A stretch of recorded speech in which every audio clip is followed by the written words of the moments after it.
sebagai tanda saat-saat penting untuk melindungi nyawa bayi dalam kandungannya.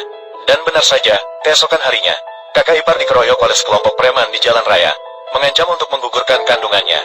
Pada saat penting, talisman yang diberikan gadis padanya melindungi dia dari luka yang mematikan, sehingga dia bisa melarikan diri dari para penjahat. Namun para penjahat tidak akan berhenti begitu saja, mengendarai mobil van menuju kakak ipar. Dan pada saat itu gadis itu juga merasakan kakak ipar dalam bahaya. Tidak baik, kakak ipar mengalami masalah. Maka dia memanggil kakak laki-lakinya yang tidak berguna, melompat dari lantai 88 ke jalan. Hanya dengan satu pukulan ringan, membuat mobil van para penjahat terhenti, kemudian mengambil jiwa para penjahat tersebut.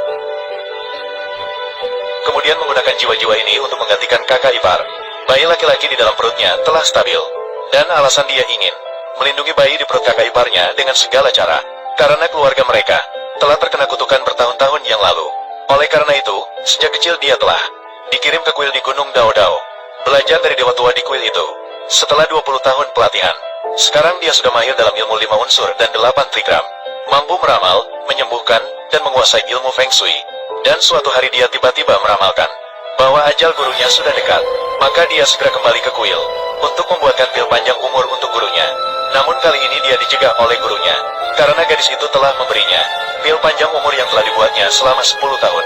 Jika kali ini dia tidak mati, mungkin dia tidak akan pernah bisa menjadi dewa sepanjang hidupnya. Dan sebelum gurunya meninggal, dia memberikan cara untuk menghilangkan kutukan keluarganya, karena terkena kutukan yang menggantung. Kelima kakaknya semuanya bercerai dengan istri kakak. Hanya kakak keenam yang belum bercerai. Jika keenam kakaknya semua bercerai, maka keluarga mereka akan benar-benar menjadi nasib buruk yang menyendiri. Dan keturunan mereka akan sendirian hingga tua. Tugasnya adalah untuk turun gunung untuk mencegah kakak keenam bercerai. Jika tidak, dia juga akan terkena dampaknya. Tidak disangka gadis itu baru saja turun gunung, bertemu dengan kakak keenam sendiri. Maka dia segera maju dan menyatakan bahwa dia adalah adik ketujuhnya. Tapi kakak keenam malah mengumpatinya. Dia adalah penipu besar yang gila uang. Adik ketujuh mereka sudah kembali ke rumah pada usia 8 tahun.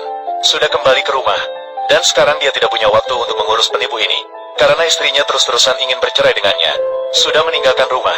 Namun gadis itu hanya melakukan perhitungan dengan jari. Saya menemukan posisi dari kakak ipar keenam. Adik perempuan tidak mengenal. Istri juga hilang. Memang dia adalah kakak keenam. Sepertinya saya harus datang sendiri untuk menyelesaikan masalah menemukan kakak ipar keenam. Hahaha. Gadis kecil ini cantik ya. Ketika melihat kakak ipar hampir disakiti oleh preman, sebuah kekuatan spiritual yang kuat mengambil alih tubuh preman. Hahaha. Melihat bahwa lawannya adalah gadis kecil yang cerdik, preman baru saja akan menyerang. Langsung ditundukkan oleh kekuatan misterius. Apa ini sihir? Cepat lepaskan kami. Kalau tidak, aku akan membunuhmu.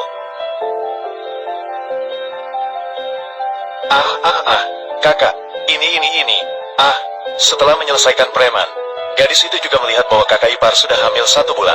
Sekarang mereka akhirnya memiliki harapan untuk menyelesaikan masalah keluarga. Di mana kamu, Fusue? Orang yang menelepon saya adalah suami saya. Dia memaksa saya untuk menggugurkan anak. Tolong hentikan dia untukku. Jangan biarkan dia mengejarmu dengan segala cara. Mengetahui bahwa tadi itu penipu dari dunia persilatan menyelamatkan istrinya sendiri. Saudara Liu dengan murah hati membawa gadis itu ke villa besar miliknya. Namun gadis itu tertarik pada villa keluarga Kiao di sebelahnya. Tidak ada terjemahan, karena ada kekuatan misterius di sini menarik dirinya. Siapa yang berani berbuat jahat di sini? Tidak ada terjemahan. Tidak ada terjemahan. Tidak ada terjemahan. Siapa kamu? Siapa yang membiarkanmu masuk? Cahaya emas kebajikan yang begitu kuat. Orang ini pasti pelanggan besar. Terlihat agak kosong. Halo, aku adalah Gu Laoqi, pewaris ke-18 dari Dao Guan, ahli ramal, pengobatan, dan Feng Shui. Mahir dalam segala hal. Melihat tiba-tiba munculnya gadis sakti, tuan muda keluarga Kiao menasihatinya untuk segera pergi, mengatakan bahwa pengawal keluarganya semuanya sangat berbahaya. Namun gadis itu tidak mendengarkan nasihatnya. Sebaliknya, dari tas, malah dari dalam tas, tempat sembahyang, letakkan di atas meja di depan Anda. Karena seluruh keluarga Kiao adalah tempat yang penuh dengan energi positif. Tepat pada waktunya untuk memberi penghormatan. Kita bisa sekalian bersembahyang. Penerus ke-18 dari Dao Guan, Suan, diletakkan di meja di depan mata. Tempat ini benar-benar bagus. Hei, gadis, anak laki-laki di sampingmu cukup tampan. Guru, jika kau menghitung dengan cermat, pernikahanmu dengannya sudah ditakdirkan. Takdir. Kau bicara tentang dia.